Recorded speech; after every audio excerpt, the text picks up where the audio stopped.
जब जब जिंदगी में हिम्मत छूटने लगे तब तब ये वीडियो देख लेना। कहते हैं इंसान का अगर कोई सपना है और उस सपने के लिए उसे हर दिन खुद को याद दिलाना पड़े तो उस सपना नहीं कोई खाक चीज़ है। असल ज़िंदगी में मंजिल वही होती है जिसको पूरा करने के लिए किसी भी चीज़ को याद करने की ज़रूरत न पड़े। वो हर वक्त हर पल दिमाग में ऐसे छाया रहे जैसे कि वही ज़रूरी है। आप मानो या ना मानो, लेकिन रेस में दौड़ने वाला हर इंसान उसकी मंजिल हमेशा उसके एम पे होती है। अगर उसके दिमाग में उसका गोल नहीं फिर वो दौड़ ही नहीं सकता, या फिर उसका दौड़ना ही बेकार है, क्योंकि कामयाब होने के लिए मंजिल का आंखों में होना ज़रूरी है। मैं बात पढ़ाई की ही कर रहा हूँ। चलिए इस वीडियो को एक कहानी की मदद से शुरू करते हैं। आशा करते हैं कि ये कहानी आपको ज़िंदगी भर याद रहेगी। गुरुकुल में अक्सर गुरुदेव अपने शिष्यों को पढ़ाया करते थे। ज्ञान, अर्थशास्त्र और हर चीज़ की शिक्षा दिया करते थे। लेकिन उनके शिष्य में एक ऐसा लड़का था जो बहुत ही कमज़ोर था। बाकी सारे शिष्य उसे कमज़ोर कहकर उसे चिढ़ाते थे, उसका मजाक बनाते थे। उसे बहुत बुरा लगता था कि आखिर मैं कमज़ोर क्यों हूँ, क्योंकि उसकी सबसे बड़ी दिक्कत थी कि गुरुदेव उसे जो कुछ भी पढ़ाते उसे कभी समझ ही नहीं पाता और ना ही उसे कोई चीज़ याद हो पाती थी। वो चिंतित रहने लगा कि आखिर इसका क्या समाधान किया जाए। आखिर पढ़ी हुई चीज़ें मुझे याद क्यों नहीं रहती। कोई भी बात गुरुदेव हमें समझाते हैं मैं वो भी भूल जाता हूँ। क्या सच में मैं मानसिक रूप से कमज़ोर हूँ या बात ही कुछ और है। धीरे धीरे वक्त बदलता गया। काफ़ी साल गुजर गए। उसकी हालत ऐसी ही रही। एक दिन जंगल के बीचों बीच खड़ा होकर वो कुछ सोच रहा था। तब तक एक राहगीर ने बताया, यहाँ से कोसों मील जंगल के दूसरी छोर पे एक साधु महात्मा रहते हैं। उनके अंदर इतनी जादुई शक्ति है कि वो किसी भी चीज़ को ठीक कर सकते हैं। लोग कहते हैं कि उनके पास दिव्य शक्तियाँ हैं, जिस दिव्य शक्तियों की मदद से वो सब कुछ जान लेते हैं। फिर क्या था, इतना सुनते ही वो शिष्य सुबह होते ही निकल पड़ा। निकलते निकलते शाम हो गई। भूख प्यासे बेचारा तड़पने लगा। लेकिन शाम होते होते मीलों दूर सफ़र करके गुरुदेव की कुटिया तक पहुंचा। बेचारा इतना थक गया था, एक कदम भी चलने की उसके अंदर हिम्मत नहीं थी। शाम के बाद गुरुदेव से मुलाकात हुई। उसने हाथ जोड़कर गुरुदेव से प्रार्थना किया कि मैंने आपके बारे में किसी इंसान से सुना है। वो कह रहा था कि आपके अंदर कोई दिव्य शक्ति है, आप सब कुछ जान लेते हो। फिर आपको पता लग ही गया होगा कि मैं आखिर क्यों आया हूँ। अगर आप जान गए हैं तो कृपा करके इसका समाधान बताइए कि आखिर मैं इतना मानसिक रूप से कमज़ोर क्यों हूँ। आखिर मुझे कोई भी चीज़ याद क्यों नहीं रहती। क्या मैं जीवन भर ऐसे ही रहूँगा या मैं ठीक भी हो सकता हूँ। गुरुदेव उस लड़के की हर एक बात समझे, मुस्कुराए और बोले, तुम यहीं बैठो, मैं आता हूँ। अंदर कुटिया में गए और कुटिया में से एक कमंडलू ले गया है। उस कमंडलू में शायद जल भरा था। उन्होंने 2 चम्मच उस कमंडलू में से जल पिला दिया। जल पीते ही ऐसे मानो जैसे उस लड़के के अंदर नई ऊर्जा सी आ गई हो। उसके हाथ पैर बिल्कुल कांपने लगे, लेकिन थोड़ी देर में वो ठीक हो गया। गुरुदेव बोले, अब तुम चले जाओ। अब तुम्हारा दिमाग इतना तेज हो गया है कि तुम जो कुछ भी देखोगे एक बार में तुम्हें याद हो जाएगा।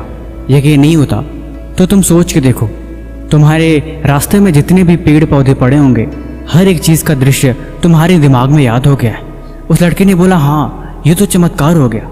मुझे याद हो गया कि रास्ते में मैं किस तरह से आया हूँ और रास्ते में एक बड़ा सा पेड़ था, एक छोटी सी खाई भी थी।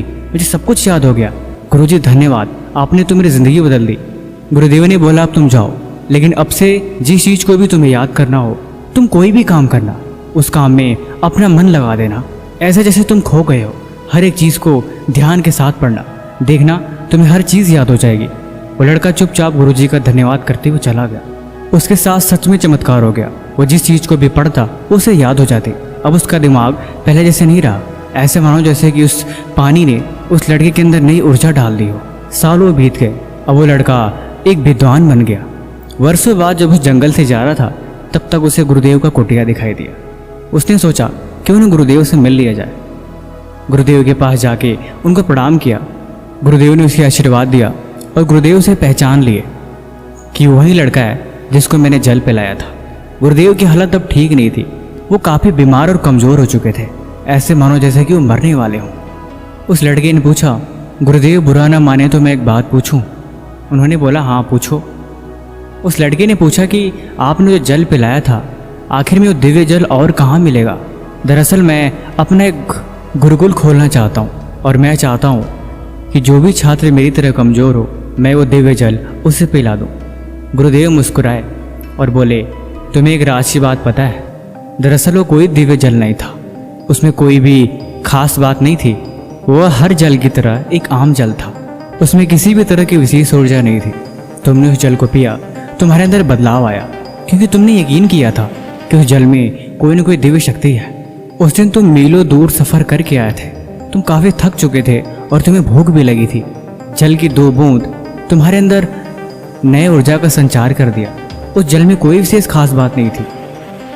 देखो, जीवन में एक बात हमेशा याद रखना, इस दुनिया की कोई भी ताकत तुम्हारे अंदर परिवर्तन नहीं कर सकती जब तक कि तुम खुद परिवर्तन करने को तैयार ना हो। तुम्हें बदलाव चाहिए था, तुम उस शक्ति से ऊब गए थे, क्योंकि बचपन से ही तुमने सिर्फ ये सुना था कि तुम मानसिक रूप से कमज़ोर थे। लेकिन ऐसी कुछ बात नहीं थी, तुम्हारे अंदर कोई कमज़ोरी नहीं थी। तुमने उनकी बातों पे यकीन कर लिया था, इसलिए तुम जो कुछ भी पढ़ते तुम्हें ऐसा लगता कि तुम तो कमज़ोर हो। तुम्हारा दिमाग तो किसी भी चीज़ को याद कर ही नहीं सकता, और यही सोच तुम्हें और कमज़ोर बना रही थी। लेकिन जल की बूंदों ने तुम्हें यकीन दिलाया कि तुम्हारे अंदर एक दिव्य ऊर्जा है, और उसी ऊर्जा के यकीन ने तुम्हें कामयाब बना दिया। वर्षों पहले मैं भी तुम्हारी तरह बहुत ही नादान था। मेरी सबसे बड़ी दिक्कत थी कि मेरी आंखों से दिखाई नहीं देती थी। तब एक महात्मा यहाँ रहते थे, जिन्होंने मेरी आंखों में 2 बूंद जल की डाली, जिसकी वजह से मुझे साफ दिखाई देने लगा। देखो, मेरी आंखें आज भी कमज़ोर है, लेकिन ये बात सच थी कि मैं चीज़ों को पढ़ नहीं पाता था। लेकिन उस जल की बूंद ने मुझे उनमें ही पढ़ने की शक्ति दे दी कि मेरी उन्हीं कमज़ोर आंखों से मुझे जितना भी दिखता, मैंने उतने से ही पढ़ना शुरू किया, और उसी यकीन ने मेरी ज़िंदगी बदल दी। अब मैं मरने वाला हूँ, इसीलिए जल का कमंडलू तुम रखो। तुम यहीं पे अपना गुरुकुल खोलो और बच्चों को शिक्षा दो। उन्हें यकीन दिलाना कि इस दुनिया में यकीन से बढ़ के कुछ नहीं है। खुद पे भरोसा होना ज़रूरी है।